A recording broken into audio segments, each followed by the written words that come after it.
Boy, was I in for a rude awakening when I asked, next season, can I get just a little bit more help from you? Oh,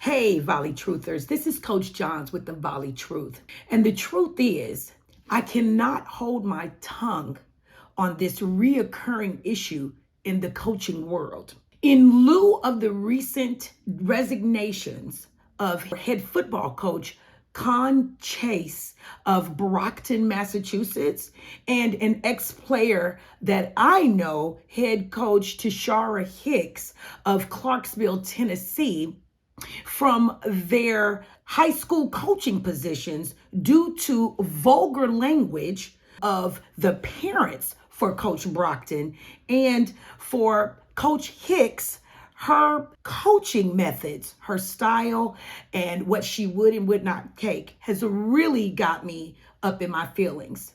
This country thrives off of entertainment, and one of those forms of entertainment is youth sports. I can remember when Coach Hicks and I spoke when she initially got that job.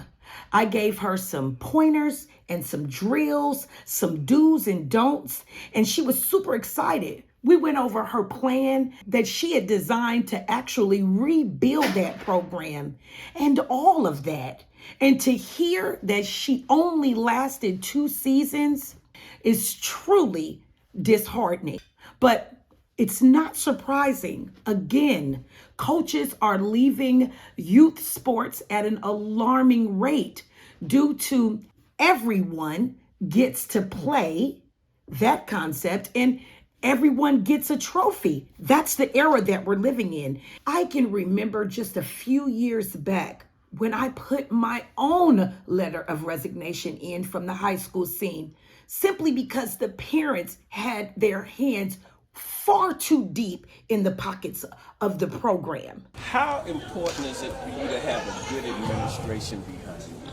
It's extremely important. When you have a good administration behind you, good things tend to happen. This year we were able to take the girls to clinic, to take the girls to camp, and it was their very first time experiencing going to a 4-day camp and getting the reps that they need, and just having that support of allowing us to run concessions and allowing us to do the proper fundraising that we need to do, allowed for every one of our girls to be able to go to go to camp and experience what it means to get as many reps as possible on a ball.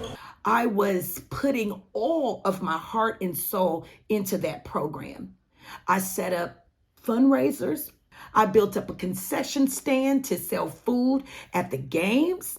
I set up a small gate fee to be taken up at the games, and even started an inner city summer volleyball league. This gave an opportunity for all the inner city volleyball players an affordable way to play, way more than they had ever played before, and also allow for their coaches to get them in the gym, to get them better prepared for the upcoming season. My husband and I would go to the Sam's Club to restock for anything that was low in the concessions. My players and I had raised so much money that the first season we were able to afford to go to the Dave Licking Camp. Let me take time to give a shout out to Dave Licking Camp and staff for always throwing an amazing summer volleyball camp program. If you are looking for a wonderful team camp filled with tons of reps and great competition, I'll leave the link in the description below. This camp offers 4 days of stay at the dorms of Missouri S&T. It also includes 2 meals per day. That's right, breakfast and dinner. At the end of the camp, the girls spent a great time all day at this man-made beach, which was absolutely needed after all of the reps they got. There, the camp offered barbecue, sides, with water and soda to drink. Just a very great experience. The Dave Licking Camp. Now back to my story. I was doing all types of stuff, just not in line with the policies that I just didn't know, like picking players up for practices, taking them home from practices. Once or twice, the buses never arrived. So another coach told me that, hey, you and the players go and transport all of the players to the games. And I got reprimanded for doing so. But I did because how else were I to get the kids to the game? Parents either had to work or just didn't want to be involved. And even though my husband would tell me that, well, I was doing way too much, even though I would miss or be late to my own daughter's volleyball games, even doing for the players when I was actually missing out on family time. You know, I would actually drop players off. And as I drove up, the parents would be sitting in lawn chairs at the edge of their garage with the door up, beer and wine in hand, waiting for me to drive up and drop their kid off. But boy, was I in for a rude awakening when I asked the holy grail of questions. Parents, next season, can I get just a little bit more help from you? Oh, you would have probably thought, at least I did, that I had asked them to do something so incomprehensible that they were absolutely dead set against it. When all I asked was for a little help with the concession stand so that the players could play and that I could focus on the game a little bit and not really have the players alternating work shifts. I was still staying late with some of the players to clean up the mess from selling and trying to make money. If they could take over running the fundraisers, the only two that I did over the year. Last but not least, if they could pick up and drop off their players before and after practice and kind of be on time when doing so. The next thing I knew, I was in trouble from the AD and the principal for wearing leggings while coaching at a game, for actually debating with the ref about a call as if I'm not supposed to. I was in trouble for making the players wear practice jerseys or practice shirts. And it wasn't nothing but just wear the color of the school.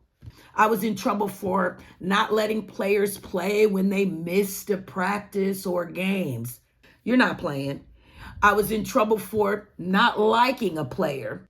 They are not my friends. Last but not least, and I love this one the most, I was in trouble for not putting a ninth grader on my district roster because I really didn't need her. She wasn't going to play in the first place. And, well, she had years left to make that district squad. I was called rude, condescending, and disrespectful by some players' parents. One parent said she had never been asked to help out or pay for any of her kids' extracurricular activities. That night, I had a long, hard talk with my husband. And that next day, I sat down and I wrote my resignation letter to the athletic director, the principal, and the district superintendent of schools. I was sad. I won't lie to you. I questioned my coaching philosophy, my beliefs. I was super crushed. Most of the players were crushed and also cried, thinking that I had abandoned them, which I hadn't. And as a matter of fact, I'm still in contact with most and check in once in a while to make sure that they're all on track and doing okay. But I am very proud of all of my former players. I don't care if I did lessons with you or whatever. I really am proud of every single one of you and everything that you have done and that you continue to do. When I tell you that I cried and I questioned everything until the players text in the group chat and actually told me that I had won Coach of the Year that year. I was so happy, yet super duper sad because I really couldn't celebrate that win. I couldn't even return to the school to pick that thing up because I was so hurt. My players bought the plaque to my house. Parents, you can really cause some severe damage. Parents cannot think that a coach's pay is really worth the abuse. Parents can't think that the thought of a friendship of a student athlete is worth the abuse given by the parents. Parents, you can't think that your anger and frustrations are worth a coach putting up with all of that abuse. I feel for both of these coaches and the other coaches that have resigned because I have been there and done that. To those coaches, if coaching is truly your passion, hold your heads up high, as there will be other coaching opportunities that cross your path again. And for my dear parents, right, that have never questioned, or when you did question, it was kind of behind closed doors with me or away from me. To those that used proper protocols instead of going over my head to the admin, to those that spoke with me one-on-one to figure out why I did what I did. For those that simply bought into the method to my madness because you didn't know anything about volleyball, I truly, truly appreciate you for allowing me to do and be what each of your players needed to make them better. I thank you for allowing me to be a part of your players' journey of volleyball and your journey. All the girls that we had interviewed, and I think we might have interviewed at least 10 girls, they all are very excited about you and your assistant coach and what you have brought to this Lincoln volleyball team. How do you feel about that? I'm actually really surprised. I know that I go hard and I'm really, really strict and disciplined, and I think that that's what the team really, really needed. And once the girls bought into the system and trusted me just a little bit, they were willing to make the changes. That was a key thing. They trust you. I'm telling you, they trust you. I asked them, I said, does the coach know what the heck she's talking about? Only a little bit. They was like, oh yeah. That's all for now, but if you like the content, leave a comment below, spike the like button, and subscribe to my channel.